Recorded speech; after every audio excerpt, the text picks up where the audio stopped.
jade figurines have been found in this area, which display a remarkable similarity to the grey aliens reported worldwide by millions of people.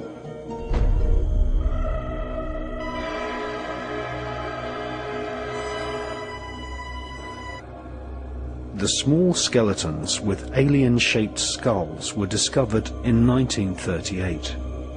The skeletons were in graves on the floor of caves, which had walls covered in star map pictograms. The graves were laid out in geometric lines. Amongst these graves, hundreds of circular stone plates were discovered, which had spiral etchings on them.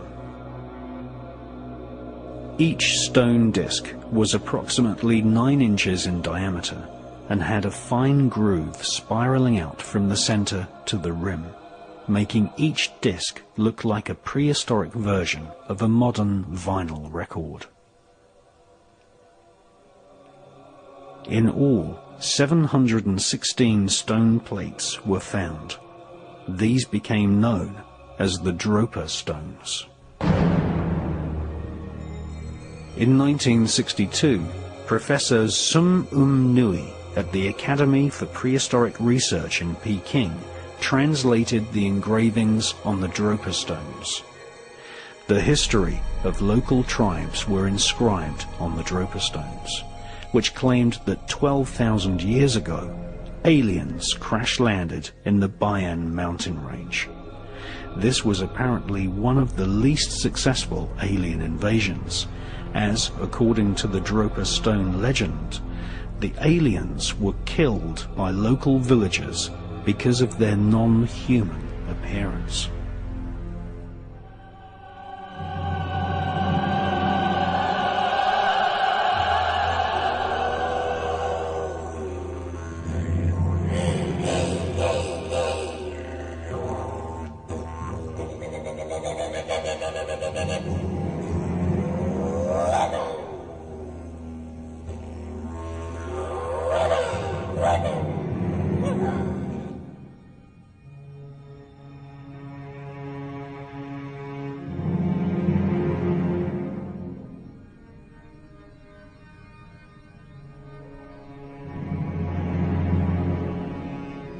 Ancient Aboriginal rock art shows many examples of alien-type beings which are known as Wanjinas.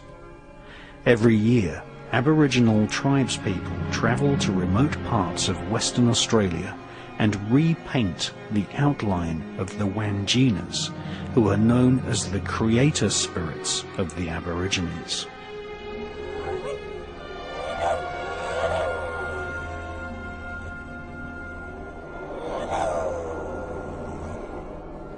By repainting the figures, Aborigines are making sure the memory of these Wanjina creatures are never forgotten.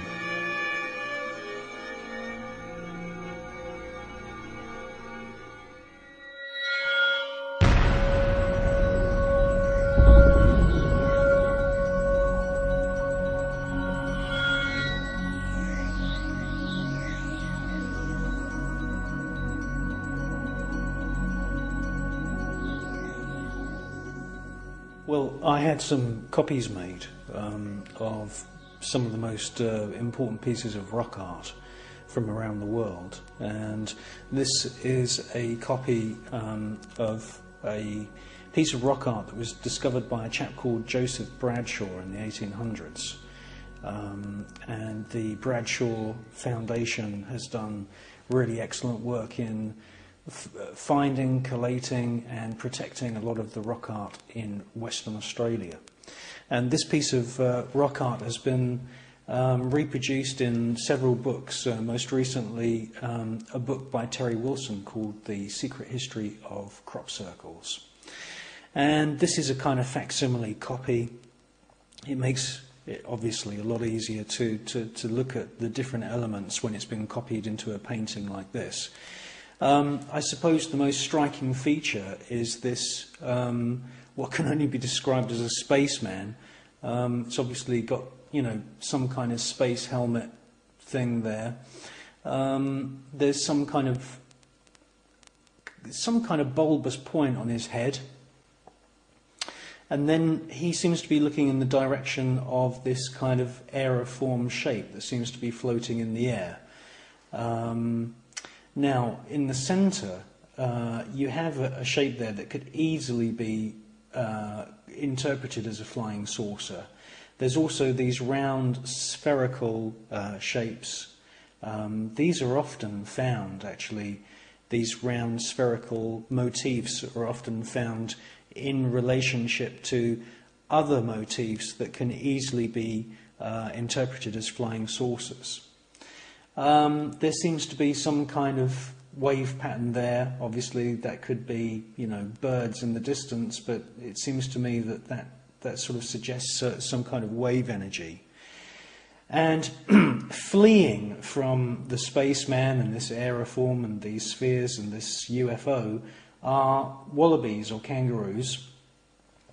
And what's really fascinating is that in the lower right hand corner there are two figures, a man and a woman, which do not have Aboriginal facial features. In actual fact, they have European features. And this mirrors exactly what we find on the other side of planet Earth, where we have characters in rock art from, you know, thousands of years ago, centuries and centuries and centuries and centuries ago, with people with European features. Well, in Kimberley in Australia, in the ancient era from where all of this rock art dates from, there should have been no European people at all. And the same thing can be said about Central and South America. In Central and South America, these beings which we find in the ancient art in that particular part of the planet are called the Viracocha. And they were beings who came from the stars and gave the peoples of Central and South America knowledge of mathematics and astronomy and other forms of knowledge. And here in Kimberley in Western Australia, in an ancient era when there shouldn't have been any European people whatsoever, we again find this kind of theme of European looking beings. And he has a beard, he has a kind of punky kind of Sex Pistols, Johnny Rotten haircut. The woman has a very strange hair design that looks like some kind of medieval jester's hat, which is very strange. And the look on their faces is that of awe and terror. They're even sort of holding up their hands, either in veneration of this spaceman or in horror of the spaceman.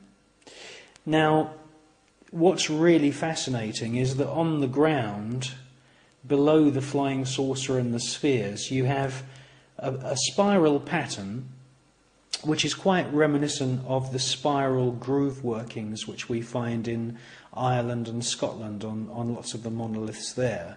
But this spiral pattern seems to be drawn in a kind of perspective way, and I think it suggests that there is a crop circle there. And of course we know that there are many, many pieces of footage of small balls of light actually creating crop circles. And this may be one of the most important pieces of evidence in the whole area of crop circle research. Now, another really very, very interesting point that I find is that the entire scene is encircled by a serpent, by a snake. This is the head of the snake, and it goes all the way around, and his tail is almost being swallowed. Now, the snake, you know, in a lot of books, I collect a hell of a lot of books. Mostly the snake is considered as a symbol of wisdom in the ancient era. And, you know, I thought, well, when I first came across this notion years ago, I thought, well, that's, you know, quite interesting.